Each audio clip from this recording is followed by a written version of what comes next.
Անում դասական գործողություններ են։ Այդ եմ հարցնում էլ, եթե ռիսկերը գնահատվում են, այդ ռիսկերը հնարավոր։ Ռիսկ գնահատելը չի նշանակում, որ ռիսկը վերացավ։ Ռիսկ գնահատելը նշանակում է, որ դրանից բխող խնդիրները կառավարում ես, հնարավորության դեպքում լուծում ես, եթե չես լուծում, ստեղծում ես այլընտրանք եւ այլն։ Հիմա այստեղ այլընտրանքը ո՞րն է լինելու այդ խնդրի հետ կապված։ Ո՞ր խնդրի։ Բեռնատարների, որ կանգնած են այնտեղ։ Որտե՞ղ։ Հայ-իրանական սահմանին հիմա բեռնատարները չեն ասում։ Դրանք են վարորդները։ Խնդրում եմ ինձ հետո հստակ տեղեկություն տվեք այդ առումով պատասխանեմ, որտեղ ես դրանից տեղեկացված Պարոն Ռուբինյան, վարչապետ Փաշինյանը գրառում էր արել Լևոն Տեր-Պետրոսյանի ընտրագեղձարարության հիմնադիրը լինելու հետ կապված, ինքը երկրորդել եք նրան համեմատելով Լևոն Զուրաբյանի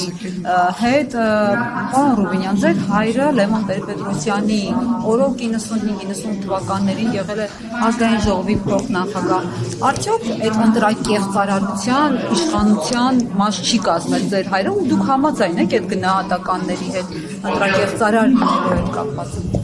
Նախ չհասկացա ինչով է Լևոն Տեր-Պետրոսյանին Լևոն Զուրաբյանի հետ համեմատել է երկրորդել Նիկոլ Փաշինյանի հայտարարությանը, բայց այո, ես համաձայն եմ, որ 1996 թվականի նախագահական ընտրությունները արդար ընտրություններ չեն եղել։ Եթե ես դա իմացել եմ միշտ, եթե դուք հետ գնաք օրինակ տեսնեք իմ հայտարարությունները նույնիսկ մինչև հեղափոխություն, դուք կտեսնեք, որ ես անձամբ, բայց թողեք պատասխանեմ, բայց չգիտեմ, ենթադրում եմ շատերը այստեղ կարող են գոռաց լինել, բայց թողեք պատասխանեմ։ Շնորհակալություն։ Առաջնային հարցը ո՞րն էր, իմ հայրը։ Նախ մինչև իմ հորը հասնելը պատասխանեմ հարգելի Փայլակի հարցին։ Ես իմացել եմ դրա մասին, միշտ խոսել եմ դրա մասին, միշտ, եթե կրկին վեր հանեք իմ նախկին հայտարարությունները, նախորդ տարիներին, ընդհանուր հեղափոխությունից առաջ տարիներին դուք կտեսնեք դա։ Հորս մասին, եթե դուք վեր հանեք իր օրինակ մի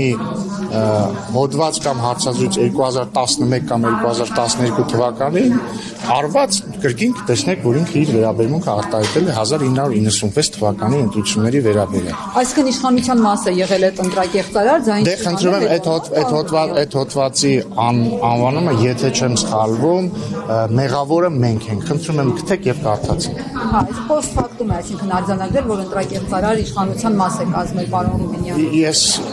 կարծում եմ, եթե ես հիմա չպետք է մեկնաբանեմ իմ հայրը ինչ է արել կամ ինչպես, ես ձեզ ասեցի, եթե ձեր հարցը հետեւյալն է, արդյոք անհետևականություն չկա իմ ասացի միջև 96 թվականի ընտրությունների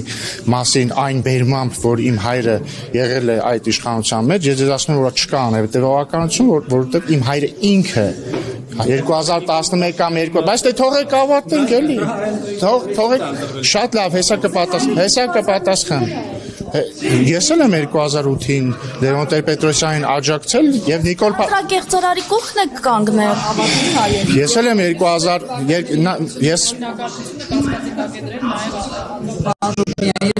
խնդրում եմ ավարտեք ձեր մենախոսությունը, ես պատասխանեմ։ Ավարտեցիք 2008 թվականին ես էլ եմ 17 տարեկան էի, բայց ես էլ եմ աջակցել Լևոն Տեր-Պետրոսյանին, հայրս էլ է աջակցել, Նիկոլ Փաշինյանն էլ է աջակցել, որովհետև մենք այն ժամանակ համարել ենք, որ ավազակապետական կամ ինչպես կասեր Լևոն Տեր-Պետրոսյանը, մոնղոլ թաթարական ռեժիմը պետք է շտապ ազատվել այդ ռեժիմից։ Պատուհասներից պետք է ազատվել, թե չէ։ Լևոն Տեր-Պետրոսյանն է քղում անում, ինքն էր ասել, ազգակործան պատուհասներից պիտի ազատվել, թե չէ։ Սա այն կետն է, երբ որ ես Լևոն Տեր-Պետրոսյանի հետ ընդհանրապես համաձայն չեմ, եւ դրա համար ի տարբերություն 2008 թվականի չեմ աջակցում իրեն։ Պարոն Ռուբինյան անցել է Լևոն Զուրաբյանի գաղափարների։ Լևոն Զուրաբյանի։ Չէ, բացարձակ։ Հիսուս քեզ Քրիստոս, չէ։ Իմ անկությունը չի անցել Լևոն Զուրաբյանի գաղափարներին երկու։ Լևոն Տեր-Պետրոսյանի առնվազն։ Բերան բան եք անում, էլի, բայց դուք ասենք Ինչ է ասել, ով է ասել։ Լևոն Զուրաբյանը։ Դրանից չէիք դուք բռնկվել։ Ինչի մասն է խոսքը, չեմ հասկանում։ Փաշինյանն ասել։ Չէ, առհասարակ երևի։ Չգիտեմ ինչի մասն է խոսքը։ Որովհետև հենց իրենց հարցազրույցից հետո եք ասել հալավ Խառնում եք երևի, հա։ Պարոն Ռուբինյանը, ձեր թիմակիցները Քոչարյանին զրպարտել եւ վիրավորել են ընդհանուր 15 միլիոն դրամի եւ նա դատի է տալիս, որ ապացուցի, որ կաշառակեր չէ Նիկոլ Փաշինյանին, Ալեն Սիմոնյանին, ինչպես էին ապացուցել ձեր թիմակիցները, որ Ռոբերտ Քոչարյանը կաշառակել է, որպեսզի այդ 15 միլիոնը չտան, թե այնուհանդերձ չեն կարողանալու ապացուցել։ Չհասկացա ձեր հարցին, դուք պնդում եք, որ զրպարտել եւ վիրավորել են Քոչարյանին։ Հարց եմ տալիս, ասում եմ, ինչպես են ապացուցելու իրենց ասածը։ Չգիտեմ, դատի տվել, թող դատը գնա, ինձ չի հարցն։ Պարոն Ռուբինյան, Կաթողիկոսի հետ կապված վարչապետը 2 շաբաթ անընդմեջ գրառումներ արեց եւ վերջում եկավ այն եզրակացության, որ ինքը պետք է գործողությունների պլան մշակի եւ զբաղվի Կաթողիկոսին վեհարանից դուրս բերելու գործընթացով, նաեւ նոր Կաթողիկոսի ընտրությամբ։ Այս ընթացքում հոգեվորականները Հայաստանից դուրս աջակցում են Կաթողիկոսին, իրենց աջակցություն են հայտնում, արդյոք Նիկոլ Փաշինյանը անգամ այս ֆոնին կշարունակի Կաթողիկոսին վեհարանից հանելու իր նախաձեռնությունը եւ այդ ինչպես է ի վերջո իրականացվելու։ Այդ պլանը օրինակ ձեզ հայտնի է, ինչպես այդ պլանը կյանքի կոչվելու։ Նախ եկեք վեհարանից հանել արտահայտություն կարող մոլորության մեջ մտցնի մարդկանց, խոսքը նրան ֆիզիկապես վեհարանից հեռացնելու մասին չէ։ Խոսքը հետեւյալի մասին է, որ Կտիչ Ներսիսյանը կուսակրոնության ուխտը խախտել է, ինչը նշանակում է, ես դա մի բան է, որի մասին բոլորը հայտարարում են, ոչ ոք չի հերքում, եւ այդ թվում Կտիչ Ներսիսյանին բազմիցս կոչ է արվել, որ ինքը պարզաբանի դա, չի պարզաբանել։ Իրենք որովհետև բացատրեմ։ Մտնում եք անձնական դաշտ, դուք մտնում եք անձնական դաշտ եւ իշխանությունների կանոնակարգի հետ եկեղեցու ինչ կապ ունեն։ Ես չեմ պատասխանի ձեր հարցին, կպատասխանեմ Անի հարցին, որպեսզի դուք զգաք, թե ինչ վատ է, երբ որ ձեզ ընդհատում են։ Հետո էլ բայց խորհուրդ եմ տալիս ընդհատել Անիին արանքում։ Ուրեմն բայց չէ, ձեր հարցին չեմ պատասխանի, Փայլակի հարցին սկզբից կպատասխանեմ, տեսնում եք ինչ բարդ է։ Ասում եք ինչու չեք ասում վեհապար, որովհետև տեսեք, ընդհանրապես եկեղեցական տիտղոսները ինչ որ իմաստ են, չեք կրում։ Օրինակ սրբազան նշանակում է սրբազանը, շատ չէ սուրբ չէ, բայց հա սրբակենցաղ։ Օրինակ երբ որ սրբազանին հանդիպում ես, պիտի ասես Աստված օգնական սրբազան հայր, ինքն էլ պետք է ասի Աստված պահապան, որդիակս կամ դուստրս։ Ինչու ես ասում Աստված օգնական, որովհետև ինքը տվել է կուսակրոնության ուխտ եւ այսինքն ինքը դժվարություն է վերցրել իր վրա, պիտի ծառայի Աստծուն, ինքը իր իսկ որոշման հրաժարվել է ընտանիք ունենալու բերջանքից եւ այսպես շարունակ, ասում ես Աստված օգնական։ Վեհապարին ասում ես վեհապար, որովհետև ինքը փառավորում ես իրեն։ Հիմա եթե մարդը իր տրված ուխտը խախտել է, ես ոնց իրեն ասեմ վեհապար։ Հարգելի ժողովուրդ, կա մի հատ հեշտ ճանապարհ, էլի, որ ասում եք հիմա ինչ ենք մենք սպեկուլյացիաներով զբաղվում։ Սուտ է, թող ասի սուտ է։ Թող ասի։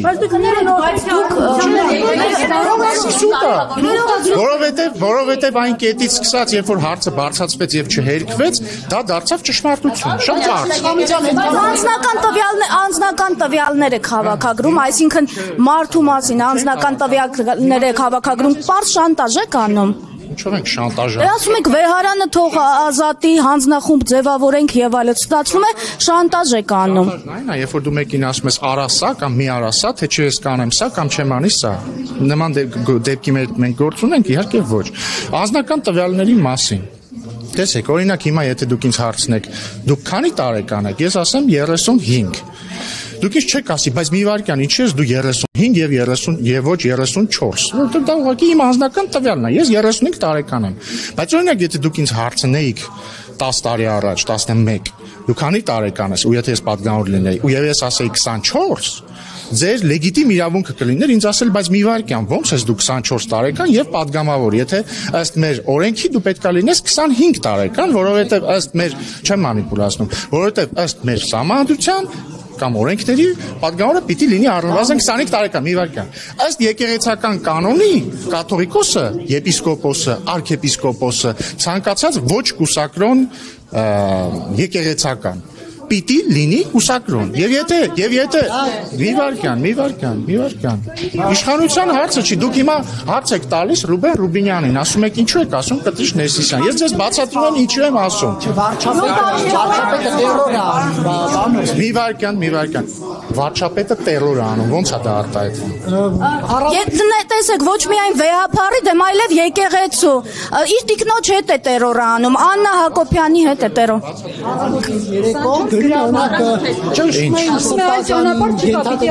Ինչ? Ճնշում է սրբազաններին, Ինչով է ճնշում? քերակնոջն է Ինչով է թիրախավորում։ ճնշում? Հոգեբանական ցավ է հիմա։ Նախ ես հորդորում եմ ոչ ոքի չտիրախավորել սրբազանի քերակնոջը, ինքը որևէ մեղք ոչնչում չունի։ Երկրորդը, ես ձեզ բոլորիդ հարց եմ տալիս։ Մենք բոլորս որպես հանրություն, որպես աշխարհի առաջին պետականությունը, քրիստոնեությունը որպես պետական կրոն ընդունած ժողովուրդ, մենք խնդիր չենք տեսնում, որ մեր կաթողիկոսը կուսակրոն չի։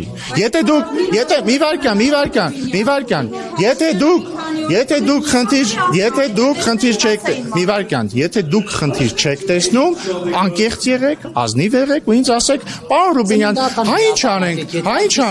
Ծննդական հրապարակ է։ Այստեղ խնդիրը միայն վեհապարը չի, եկեղեցին է թիրախավորված, որովհետև սրբազաններին են թիրախավորում, օրինակ Աննա Հակոբյանը գրում է մանկապիղծ հոգևորականների մասին։ Օրինակ ով է այդ մանկապիղծ հոգևորական։ Ով է այդ մանկապիղծ հոգևորական։ Գալիս ենք ձեր հարցի տրամաբանությանը։ Դուք ասում եք, որ եթե քննադատություն է հնչում կամ ինչպես դուք եք ասում, թիրախավորվում են սրբազանները, ուրեմն թիրախավորվում է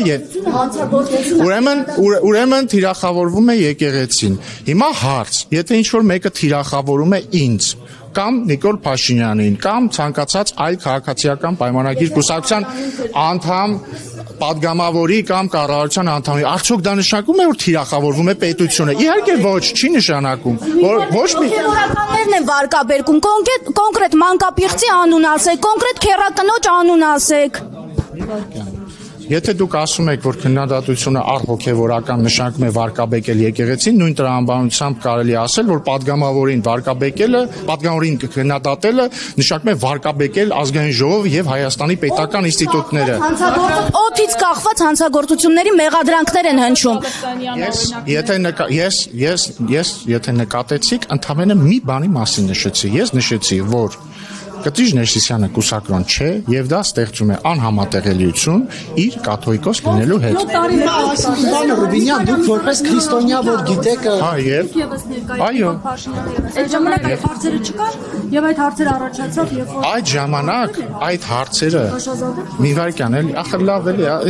դուք չեք հոգնել ձեր բան, Փաշադազադեն խոսած։ Իսկ դուք որ խոսում եք կարող է բանա նույն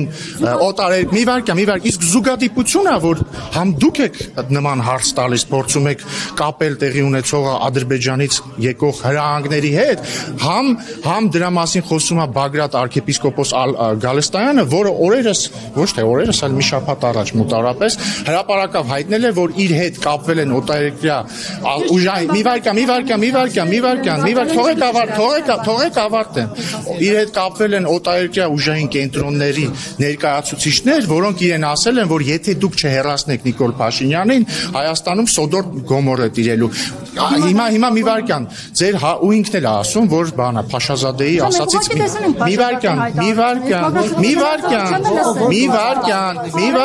մի վարքյան։ Եվ Բագրատ arczepiskopos Գալստայանն էլ ասում, որ իշխանության ներկայացուցիչների կողմից քննադատությունը կուսակրոնությունը չպահող եկեղեցականներ դրդված է Ադրբեջանից։ Հիմա ես կարող եմ ասել, որ դուք եք մոտարապես նույն տոնայնության մեջ հարց տալիս, կարող եմ ասել, իսկ գուցե դուք եք ուժային կենտրոնների ներկայացուցիչները։ 7 տարի շարունակ այդ հարցերը Իմ ասածը դուրս չեկավ, չէ՞, ընդհանրապես, որովհետև ինչ բան է, կոնսպիրոլոգիա է, չէ՞, դե ես ես խորհուրդ եմ տալիս, դուք էլ չզբաղեք։ Հիմա բա ինչու 7 տարի։ Ես չէի խոսում, Բագրատ arczepiskopos Գալստանյանը ինքը ինքնախոստովանություն է արել։ Իդեպ ձեզ, մի վարքյան, իդեպ ձեզ, սիրելի Եթե դուք ձեզ համարում եք իրոք անաչառ լրատվամիջոցներ, ես կասկած չունեմ բացարձակ դրա վերաբերյալ, քավլիցի։ Եթե դուք համարում եք ձեզ անաչառ լրատվամիջոցների ներկայացուցիչներից, ես խնդրում եմ Բագրատ arczepiskopos Գալստյանին տվեք հետևյալ հարցը, թե որ երկրների ուժային կենտրոն արտահայտություն իր արտահայտությունը ես չեմ հորինել, որ երկրների ուժային կենտրոններն են իր հետ հանդիպել, ինչ ուժային կենտրոններ են դրանք, օրինակ չգիտեմ, հատուկ ծառայություններ են, հետախուզական ծառայություններ են, պաշտպանության նախարարություններ են, չգիտեմ ինչեր են, հարցրեք, եւ որ երկրների ծառայություններն են դրանք, ինչ են իրենք ասել իրեն եւ արդյոք ինքը չի համարում, որ խնդրահարույց է, երբ որ հայ առաքելական եկեղեցու բարձրաստիճան հոգևորականը, որը նաև զբաղվում է քաղաքականությամբ, որը իրեն հռչակել էր վարչապետի տեխնացու, իդեպ այս մասը նկատեցիք, վարչապետի տեխնացուն ոնց որ փոխվեց։ Սկզբից սրբազանները ասեցին դե լավ, քեզ մոռացանք, հիմա բան Մասիսի քաղաքապետին են դրել։ Խնդրում եմ այդ շեղում եք, դուք թեման շեղում եք, դուք թեման, իսկ դուք կարծում եք, որ դուք կարող եք թեման շեղել, իսկ ես չեմ։ Դուք օրակարգ եք բերել մի հարց, որը հանրություն, դուք գնացել եք օրինակ Փաշինյանի հայտարարություններից հետո գնացել եք Մայրաթոր, որևէ եկեղեցի, տեսել եք մարդկանց հոսքը, թիվը, որևէ մեկը հասարակ քաղաքացի վեհափառին հարցեր ուղում է։ Միայն Փաշինյանն ու իր տիկինն են եկեղեցու դեմ գործում։ Ուրախ եմ, որ հոսք կա դեպի Մայրաթոր, որովհետև եթե ձեր մտքում մեր իշխանությունը հակաեկեղեցական է, դա միայն ձեր մտքում է։ Պարոն Ռուբինյան, հասկանում եք։ Կապ ուներ ուր։ Ով ասեց ձեզ։ Բայց ով ասեց ձեզ, որ իշխանության ներկայացուցիչները դուք գնում եք պատարակի ամեն օր։ Պարոն Ռուբինյան։ Ամեն պատարակի գնում եք։ Լավ մի բան ձեզ Հա, ու դուք կարծում եք, որ այն եկեղեցին, որտեղ դուք գնում եք, չէ, մի վարքան, որ եկեղեցի եք դուք գնում, որ եկեղեցի եք գնում։ Չէ, դուք ասում եք, ես գնում եմ պատարակին եւ չեմ տենում իշխանության ներկայացուցիչների, որ իսկ ինչի՞ է, իսկ դուք որտեղ հրապարակային չեք տեսնում, մի եկեղեցում կամ մի տաճարում, կարող ինքը մյուս եկեղեցի է գնացել։ Նկատի ունեմ, գնացել է ոչ թե ասենք Մայրաթոր Սուրբ Էջմիածին, այլ ասենք Սուրբ Հռիփսիմե եկեղեցի, կարող է։ Պարոն, հիմնականում իշխանության ներկայացուցիչները հայրապետական պատարակների են մասնակցում։ Ես կարծում եմ, որ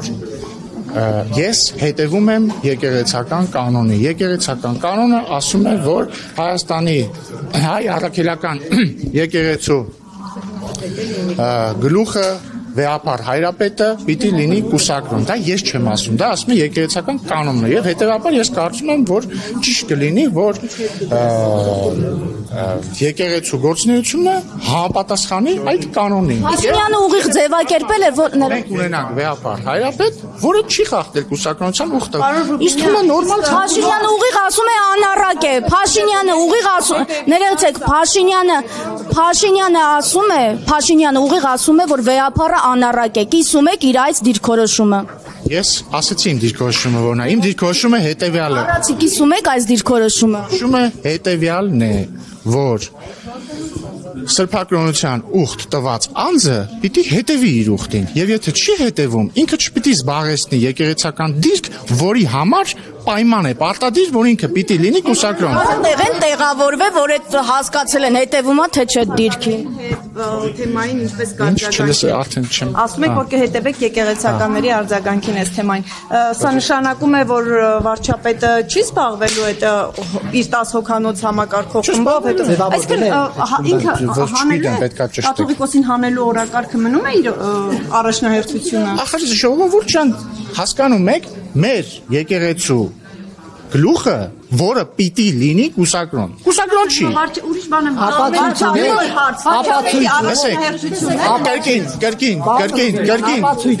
Կրկին, քանի որ ես վստահ եմ, որ դուք բոլորդ շատ անաչառ լրատվամիջոցների ներկայացուցիչներ եք։ Խնդրում եմ հարցրեք եկեղեցու որևէ ներկայացուցիչի ընդդիմադիր։ Հարցրեք, ասեք ժողովուրդ ջան, ինչի՞ չեք ասում, որ չէ, այդպես չի։ Դա ձեզ համար է օրակարգ։ Քաղաքացիների համար օրակարգ է, որ հեսա Սյունիքում կարա պատերազմ լինի։ սահմանավորված նաև Իրանում տեղի ունեցած իրադարձություններով, քաղաքացիների համար միջև հիմա օրակարգ է, որ 5000 զոհ է ձեր իշխանության ժամանակահատվածում եղել, այսինքն դուք է, որ պիտի որևէ մեկի բարոյական արժեքից խոսեք։ Բայց եթե քաղաքացիների համար սա չի օրակարգը, կարող եք բացատրել ինչի եք բոլորով դուք փորձում եք օրակարգ դարձնել, որտեղ դուք պիտի պատասխանատվություն կրեք նաև ձեր արտահայտած մտքերի համար, մեղադրանքների համար։ Դուք բոլոր ինստիտուտները ոչնչացնելով գնում եք։ Ես համբերատար լսելու եմ ձեզ, չմտածեք։ Չէ, բայց մի վարքյան, էլի, դուք ասում եք հարության համար դա չի օրակարգը։ Ինչի եք ինձ դրա մասին հարց տալիս։ Ես եկա ձեզ ասեցի, ես եկա ձեր մոտ բացեցի բան կաթողիկոսի թեմա, չէ։ Դուք ինձ այդ հարց տվեք, չտակ ժողովուրդ ջան, մի տվեք։ Որովհետև մեզ համար դուք պիտի քաղաքական պատասխանատվություն ունենաք առնվազն ձեր խոսքերի համար։ Ասած մնացած հատվածներով բան, ինչ ասեցիք, ասեմ, այդ ամեն ինչի մեղավորն էլ, պատասխանատուն էլ ձեր լրատվամիջոցի եւ ձեր քաղաքական ղեկավարն է։ Լրատվամիջոցի տերը ես եմ։ Ուրեմն դուք եք։ Ես քաղաքական տեր չեմ։ Իսկ իդեպ ով է ֆինանսավորում ձեր լրատվամիջոցը։ Ով է ֆինանսավորում ձեր լրատվամիջոցը։ Ես կարծում եմ մենք բոլորս իրավունք ունենք դա իմանալ։ Ես իրավունք ունեմ իմանալ։ Չէ, ով է։ Կարող եք հարցում ուղարկել, ես ձեզ ուղիղ կպատասխանեմ։ Հարցում ուղարկեք, ուղիղ կպատասխանեմ։ Ասեք, New Day լրատվամիջոցը ով է ֆինանսավորում, խնդրում եմ ասեք ինձ։ Քաղաքացիները, իմ ընկերները, քաղաքացիները։ Ովքեր, ո՞նց։ Իմ ընտանիքը։ Մի քանի տարբեր բան ասեցիք։ Ձեր իմ ընկերները, քաղաքացիները եւ իմ ընտանիքը, բաց է։ Որ խնդրեմ հետո կուղարկեք ինձ ձեր հարցում արեք գրավոր կուղարկեմ։ Համարեք որ հարցումը արեցի։ Ես կարծում եմ դա շատ կարևոր է որ մենք իմանանք։ Դարձրեք օրակարգ։ Ինչ։ Կաթողիկոսին։ Ոնց է վարչապետը կաթողիկոսին այդ հանձնախումբը ինչ է անել։ Այդ հանձնախումբը կստեղծվի, ինքը արդեն հանդես կգա ենթադրում եմ հայտարարություններով կամ կմշակի գործողությունների։ 18 թվականին նմանատիպ ծրագիրը 18-19 թվականին տապալվեց, ձախողվեց։ Մեմ, այսպես անենք, ես կսկսեմ հիմա այսքան պատասխանեցի ձեր հարցերին, հենց որ ասեք ինձ ովքեր են ֆինանսավորում ձեր լրատվամիջոցները, նորից կսկսեմ ձեզ պատասխանել։ Օրինակ տեսեք, Նարեկին չեմ ասի, դա որտեղ գիտեմ ով է ֆինանսավորում։ Ասեմ։ Ֆինանսավորումը բաց արել։ Այո, բաց է։ Հա, դրամաշնորներով է հիմնականում բաց հասարակությունների հիմնադրամից ազատությունը։ Հələ բաց իմ ընտանիքն է, եթե չեք տեսնում, միայն ես եմ իմ լրատվամիջոցը աշխատում։ Հասարակությունների հիմնադրամը ուրիշ բան էր։ Հա, լսում եմ։ Հարմար այսպես ֆինանսավորման թեման բացվեց։ Կառավարությունը ֆինանսավորում է, կրթվելը նորաձև է շարժումը, բայց ասում է, որ պետական գաղտնիք է վարչապետի աշխատակազմը, չեմ ասի հարկատու, որ ասում էին քո գրպանից պետ բյուջե դնելը քո մյուս գրպանն է, հիմա այդ մարդու գրպանից փող են ծախսել եւ չեն ասում թե ինչ կան են ծախսել, սա ձեզ համար մտահոգիչ է թե ոչ։ Քանի որ մանրամասներին ձեր բացասած թեմայի տեղյակ չեմ, կարող ենք այսպես անել, կամ դուք կառավարության ներկայացուցիչներին հարցը տաք, կամ ես հաջորդ ձեր շփման ընթացքում արդեն մանրամասներին տեղյակ կլինեմ պատասխան ձեր հարցը։ Մի վարքյան հարություն։ Այդ կողմից նա փոխվեց եւ փոխվեց գրառումը կատարել է։ Մինչ օրս հետաքրքիր ով է ով է քերին, ով է քերին։ Բայց տեսնում եք, ինչի եք այս ախր հանրությունը չի հետաքրվում է։ Չասեք։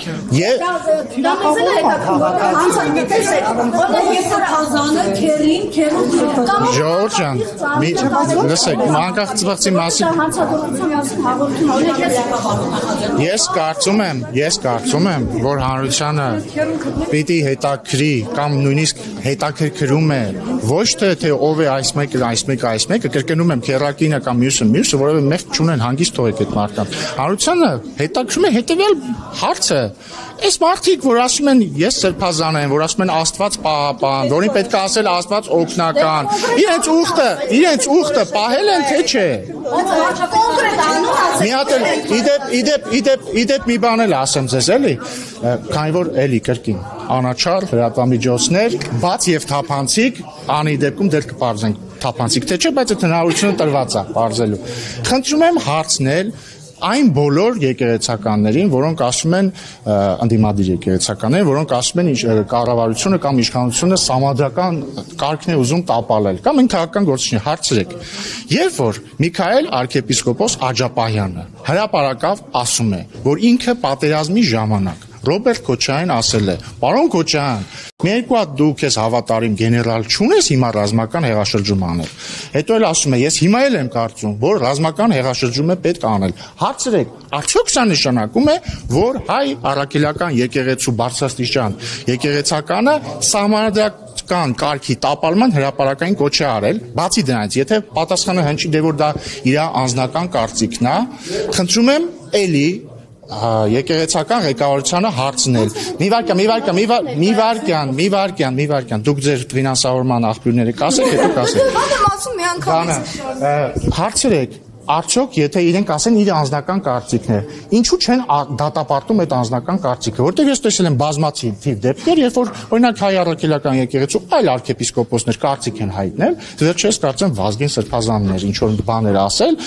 հայտարարություն արեցին հայ առաքելական եկեղեցու անունից, ասեցին մենք չենք կիսում իր արտահայտած կարծիքը։ Հիմա ես կարող եմ եզրակացնել, որ Գերագույն հոգևոր խորհուրդը որ չի արել հայտարարություն ու չի ասել, որ մենք չենք կիսում Միքայել Աջապահյանի, Միքայել arczepiskopos Գերաշնորհ Տեր Աջապահյանի հայտարարությունը առ այն, որ Հայաստանին պետք է ռազմական հեղաշրջում։ Խնդրում եմ տվեք այդ հարցը ու հաջորդ անգամ նորից։ Պարոն Ռուբինյան,